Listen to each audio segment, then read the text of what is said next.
Quand je prends dernièrement les propos de Emmanuel Macron sur l'Afrique, eh bien, tout Africain conscient devrait donc comprendre très vite tout ce qu'il a pu nous dire et qu'est-ce que ça signifie. Le général Tiani a dit il n'y a pas longtemps du changement donc de tactique ou de stratégie des forces françaises en Afrique, et je pense qu'il est venu le confirmer. Il s'agit de dissoudre et de garder un dispositif socle. Et Emmanuel Macron l'a si bien dit qu'on ne peut que le remercier pour cette sincérité, même si certains ont voulu mettre la poudre aux yeux de leur population, mais la réalité finit par rattraper aussi. Ils ne partiront pas de certains pays, ils ont juste dissous le dispositif.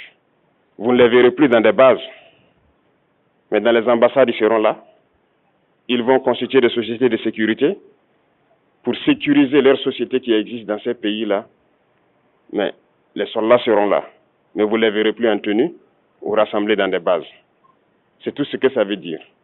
Ils vont se réorganiser, mais seront là.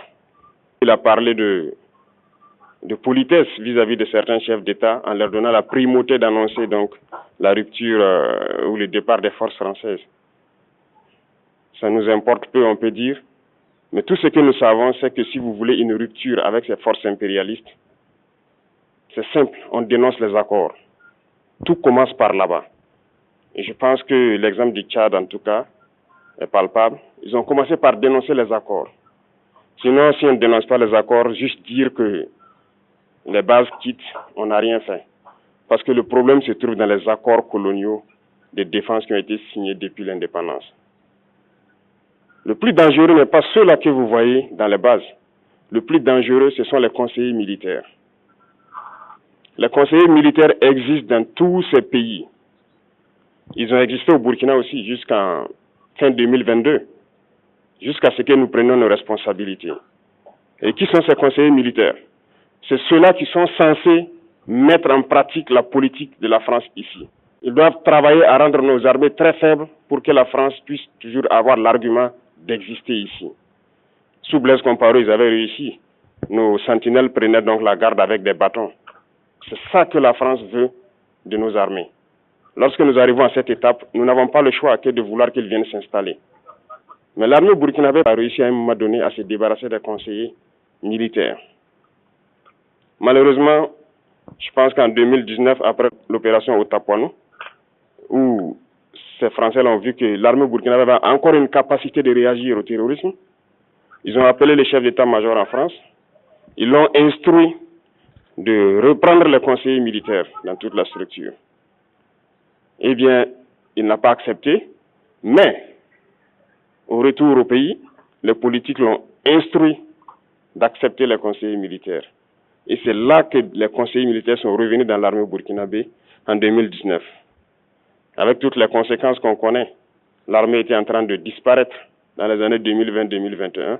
Et d'ailleurs, c'est le moment où beaucoup de militaires ont dû déserter parce qu'il n'y avait plus d'espoir. On était en train de s'effondrer.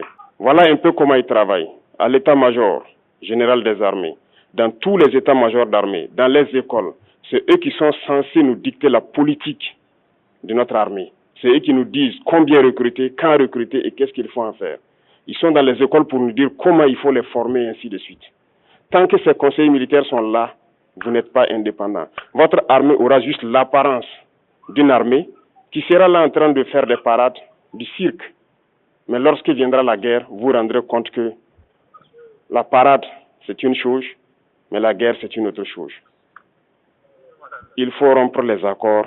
C'est la seule façon d'avoir une armée indépendante et se construire, être fort. Mais beaucoup de gens ne le comprennent pas peut-être. Et même avec ces accords, la France choisit dans nos États des élèves officiers pour aller les former. C'est à travers ces mêmes accords. Mais en réalité, ces officiers qui partent se former pour la plupart, pour la France, ils viennent pour servir l'État français dans leur pays. Ils ne viennent pas pour servir nos pays. Ils les forment pour qu'ils viennent servir les intérêts de l'État français. J'en veux pour preuve. Lorsque nous nous sommes révoltés, beaucoup d'officiers au Burkina qui ont été formés en France ont été immédiatement contactés pour leur dire que c'est le moment de se mettre en action parce que vous avez été formés pour ça, pour servir les intérêts de la France. La plupart de ces officiers nous ont rendu compte. Nous avons pris acte et nous continuons de suivre. Lorsque un officier formé en France arrive dans son pays et par malheur meurt soit par accident ou bien sur le champ de bataille, en France, il y a une nuit d'hommage aux morts dans l'armée, comme partout ailleurs. À la nuit d'hommage aux morts, on cite le nom de l'officier en question et on dit « mort pour la France ». Il ne le forme pas pour servir son pays, il le forme pour servir leur État. Et dans beaucoup d'États africains, il y en a plein de ces officiers. Combien sont patriotes, Dieu le sait. C'est une leçon que Emmanuel Macron a donnée encore aux chefs d'État africains, de se rattraper et de pouvoir vraiment mener cette lutte contre l'impérialisme. Mais en plus de ça, il a aussi insulté tous les Africains dans ses propos. Il y a une partie qui a retenu mon attention, là où il parlait d'ingratitude. Et que l'ingratitude est une maladie non transmissible aux humains. Lui, il est humain, notre ingratitude n'est pas transmissible à lui. Voilà comment ce monsieur voit l'Afrique, voit les Africains. Nous ne sommes pas des humains à ses yeux. Peut-être que c'est lui qui n'est pas humain, il ne se met pas dans la classe des humains. Mais s'il y a bien un ingrat, c'est bien lui. Je pense que s'il n'est pas athée et qu'il prie, à chaque matin qu'il se réveille et qu'il prie, il devrait aussi prier les Africains. Parce que c'est grâce à nos ancêtres qu'il existe aujourd'hui une France. Il devrait nous prier. À ses yeux, nous ne devons pas être des humains, nous sommes plus que des humains. Ce sont des messages très forts qu'il passe. Moi, je pleure le peuple français. Mais quand même, il est bien pour l'Afrique. Il est un mal nécessaire pour nous. Ceux qui veulent se réveiller, se réveillent.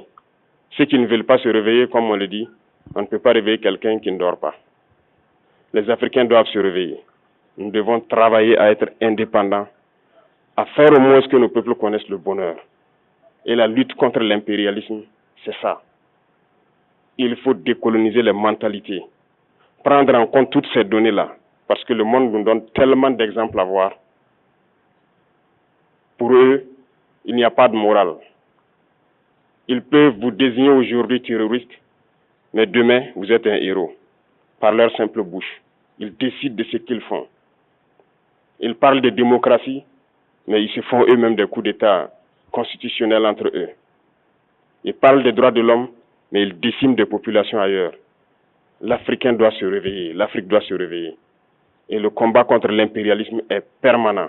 Et je vous invite à incorporer ce combat, à travailler en sorte que nous soyons réellement indépendants, que nous soyons autosuffisants et que nous puissions nous développer, connaître le bonheur, ce à quoi notre peuple aspire. Merci, je vous souhaite une très bonne journée, une très bonne semaine.